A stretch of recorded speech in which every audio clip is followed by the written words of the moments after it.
Hey out there, Facebook fans and trail keepers. Josh here, staff member and crew leader with Trail Keepers of Oregon. And today we're going to be interviewing Dani Padilla. Dani is a state parks park manager for the Harris Beach Management Unit. Dani, I want to take a moment to thank you for taking a little bit of time out of your busy day. I know you guys are quite busy, and thank you for chatting with us. My pleasure, Josh. Thank you. Um, So as I mentioned, you're a park manager for the Harris Beach Management Unit. For folks who don't know, the Harris Beach Management Unit is, I think, the southernmost. It was definitely the southernmost coastal state parks management unit, and includes the Samuel Boardman Scenic Corridor and Harris Beach State Park, along with one or two inland state parks and some other recreation sites, if I'm not mistaken. That's right. Yep, we've got 8 parks and 33 miles of coastline. So everything from the border of California up to Gold Beach. Excellent, excellent. Um, and so you're a park manager down there. What brought you into the state parks organization? It actually was kind of an accident. I was going to school at Portland State University. I was getting a chemistry degree, and I found an application for state parks, actually out at Milo McIver, and it was a perfect summer job for me. My goal was to get some experience doing some service work in the conservation field. And so state parks kind of led me into that, and I kept coming back every summer.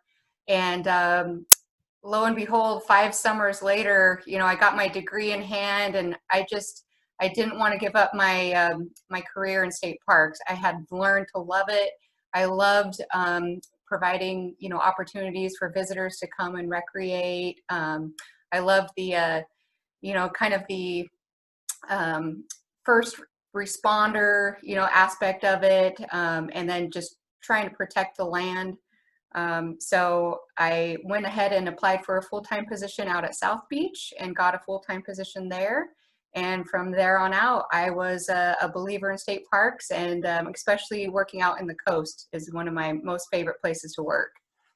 It's quite a stellar area. And that sort of leads us into my next question, which is what's your favorite part of your job? And I know you list a couple of things that you really loved. If I'm not mistaken, your promotion into park manager is fairly recent, and I imagine that comes with sort of a new set of job responsibilities. So narrowing it down to, in your position as a park manager, what would you say is your favorite aspect of that?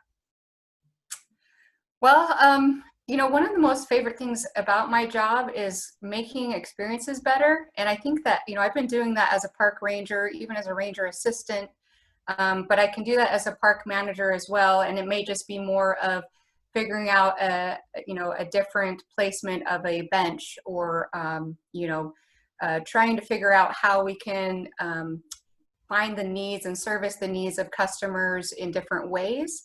Maybe having scheduling that's a little bit more creative, or trying to figure out, like, can we leave a gate open for the morning anglers, to come out and fish? So trying to find that balance.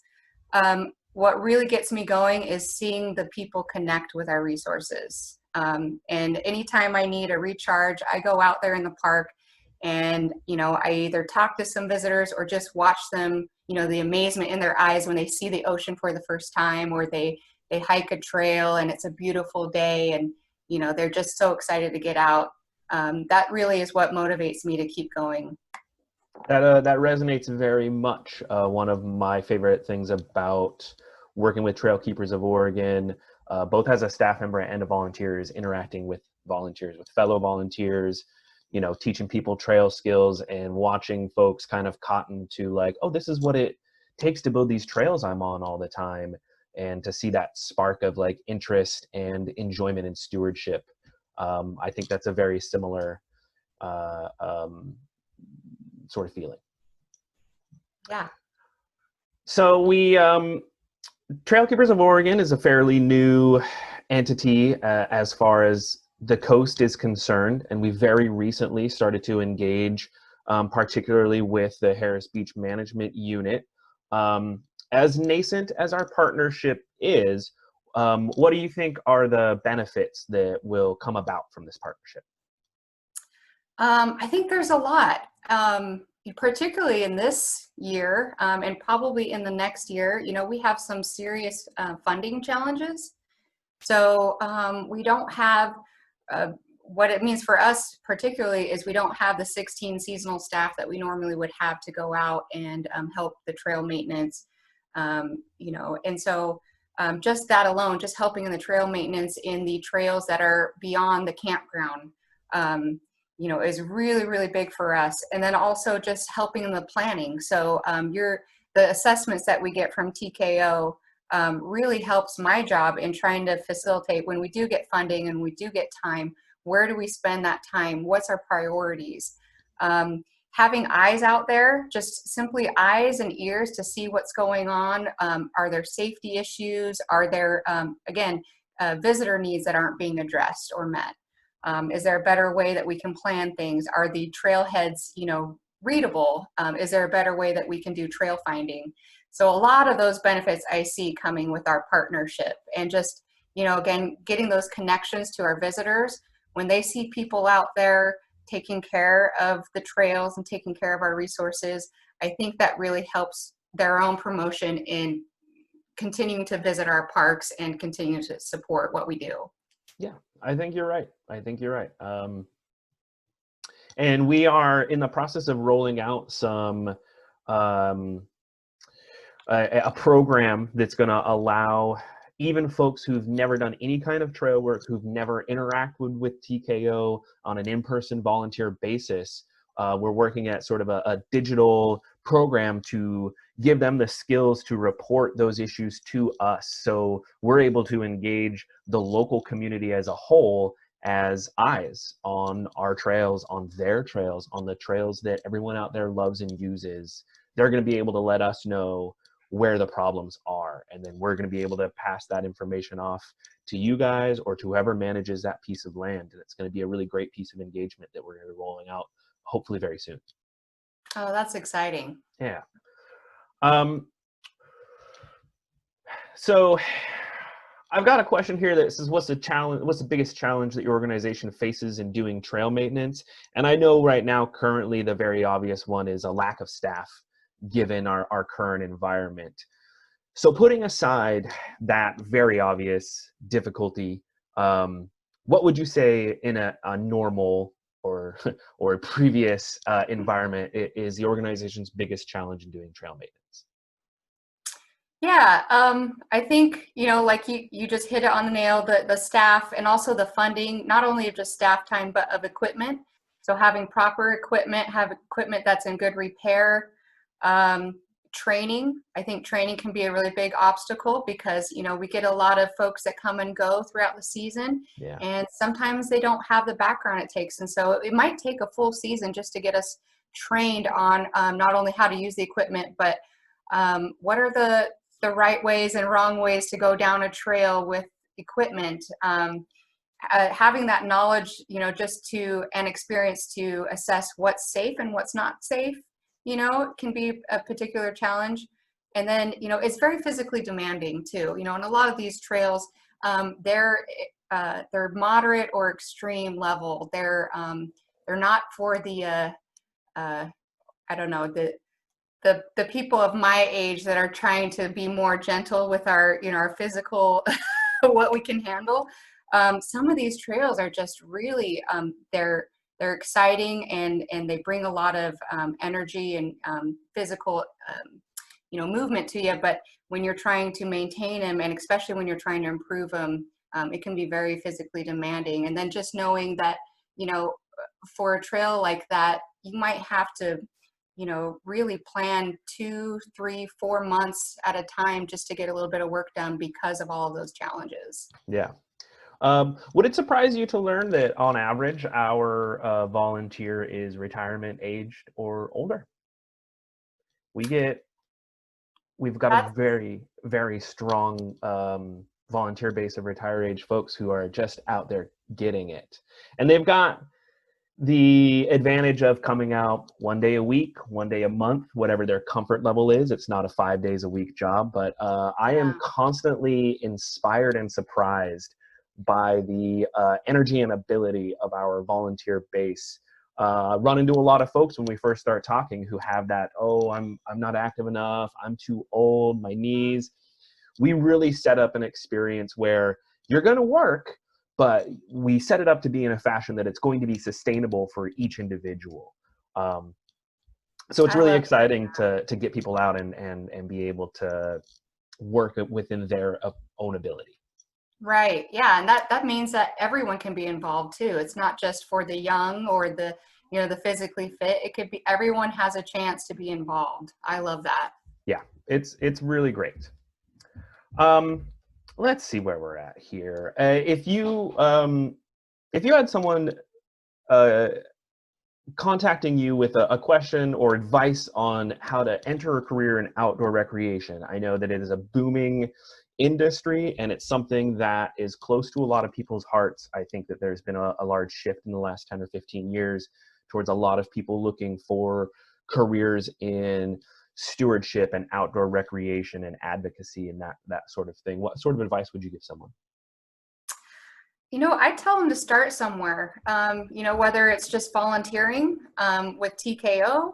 It could be, volunteering for a season. It could be working a seasonal position. But my advice would be to get your foot in the door and try it out, try something out so that you're getting some experience on your resume, but you're also getting to know what jobs you enjoy and maybe not so enjoy. So it's kind of like an interview for yourself. But for me in state parks, it really helped to start as a seasonal position. That way, I was doing some of the hardest jobs that we have. And then I also was getting to learn the reasons why I loved, coming back to the park and all of the different variety of things that I got to do. And so after coming back several seasons and getting more experience, that really helped me get that full-time position. And also, doing volunteer work within around Portland area, I think really helped as well. Just again, getting that resume built with different experiences and having that service there, I think would be a good thing. Absolutely. Sound advice as far as I can tell.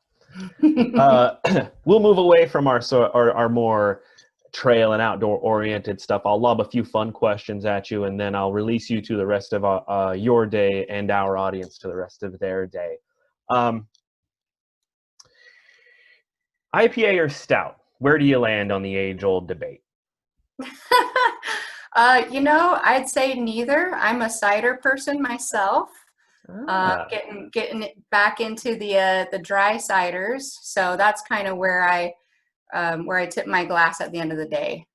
Very good. I always like to get a curveball for that question. I love it. I've definitely had some folks in my life who were cider and didn't venture towards the hop and barley scenario that I tend to lean towards. Finally, the final question I'm going to leave you with, Dani, is tell me about your ideal vacation.